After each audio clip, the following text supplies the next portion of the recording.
योजनांचा किती मोठा फायदा झाला? काय नेमके प्रेस करू, प्रेस बोलू वा भाऊ नेमकं काय बोलतात याची उत्सुकता आहे. देवेंद्र फडणवीसांनी पत्रकारांचे देखील आभार मानलेले आहेत.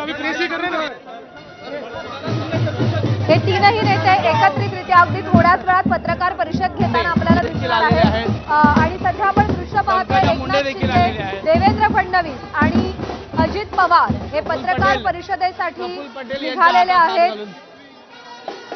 प्रफुल्ल पटेल देखील आपल्याला दिसतात. सध्या एकनाथ शिंदे दृश्यांमध्ये दिसत आहेत.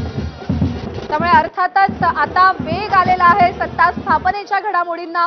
सत्ता स्थापन तर महायुतीची होणार आहे, पण सगळ्यात महत्वाचा कळीचा मुद्दा मुख्यमंत्री कोण होणार आणि त्या सगळ्या संदर्भात देखील खलबत सुरू झालेली आहे. थोड्याच वेळात पत्रकार परिषद होते आणि या पत्रकार परिषदेमध्ये नेमकं काय भाष्य केलं जातं आजच्या निकालासंदर्भात याची उत्सुकता असेल. आपण थेट संभाजीनगरमध्ये जाऊयात. मंत्री अतुल सावे आणि इम्तियाज जलील यांचे कार्यकर्ते आमने सामने आल्याची माहिती सध्या समोर येते. अतुल सावे हे काही वेळापूर्वी आघाडीवर होते अशी देखील माहिती मिळते आणि थोड्याच वेळात आता पत्रकार परिषदेला देखील सुरुवात होईल.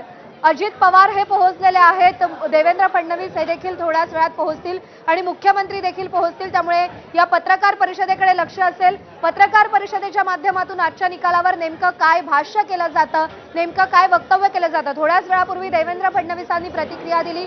आम्ही अभिमन्यू आहोत, आधुनिक अभिमन्यू आहोत आणि हे चक्रव्यूह आम्ही भेदलेला आहे असं देवेंद्र फडणवीस म्हणाले. देवेंद्र फडणवीस पोहोचलेले आहेत, अजित पवार पोहोचलेले आहेत आणि महायुतीचे हे तीनही प्रमुख नेते, हे तीनही प्रमुख चेहरे आता पत्रकार परिषदेला सुरुवात करतायत. त्यामुळे या पत्रकार परिषदेकडे आपलं लक्ष असेल. दीपक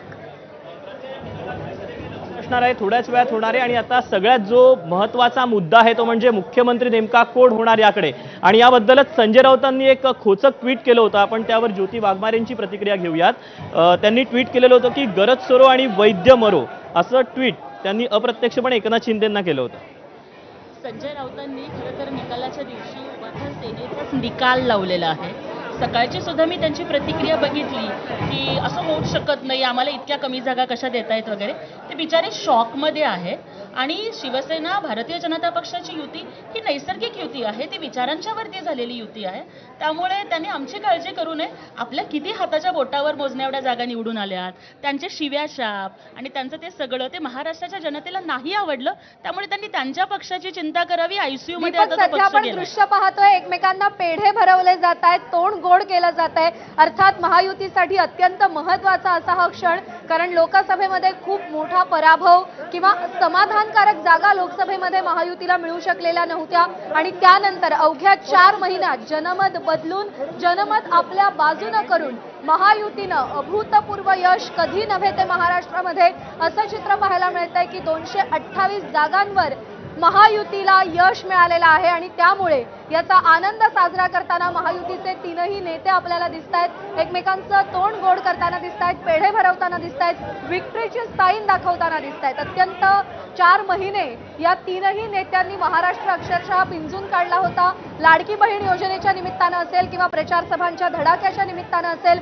अक्षरशः महाराष्ट्र पिंजून काढताना हे 3 नेते आपल्याला दिसलेले होते आणि त्यांच्या संपूर्ण या प्रयत्नांचं फलित म्हणजे आजचा हा निकाल, आजचे हे आकडे असं म्हटलं तर गैर ठरू नये. दीपक आणि त्यासोबतच प्रज्ञा, जर पाहायचं झालं तर ज्या सीट्स मिळालेल्या आहेत प्रत्येक पक्षाला महायुतीमध्ये, ज्यामध्ये भाजपला 133, शिवसेना शिंदे यांना 55, अजित पवारांना 40, तर हे जर पाहायचं झालं तर जे आमदार फुटून गेलेले होते तो स्ट्राईक रेट जो होता या सगळ्यांनी कायम ठेवलेला आहे. आणि 2014 पासून 2019 त्यानंतर 2024 ची निवडणूक जर पाहायची झाली तर 100हून अधिक जागा जिंकणारा हा महाराष्ट्रातला भाजप पहिला पक्ष देखील ठरलेला आहे. 133 जागा मिळालेल्या आहेत. त्यामुळे स्वाभाविकच आत्ताच्या या पत्रकार परिषदेमध्ये काय नेमके मुद्दे मांडले जातात, लाडकी बहीण जो महत्वाचा जो गेम चेंजर या सगळ्या निवडणुकीमधला जी योजना ठरलेली होती त्याबद्दल नेमकं काय बोललं जातं ते पाहणं आता तितकंच लाडक्या बहिणींचे आभार तर मानलेलेच आहेत, मुख्यमंत्र्यांनी मानलेले आहेत, देवेंद्र फडणवीसांनी देखील मानलेत.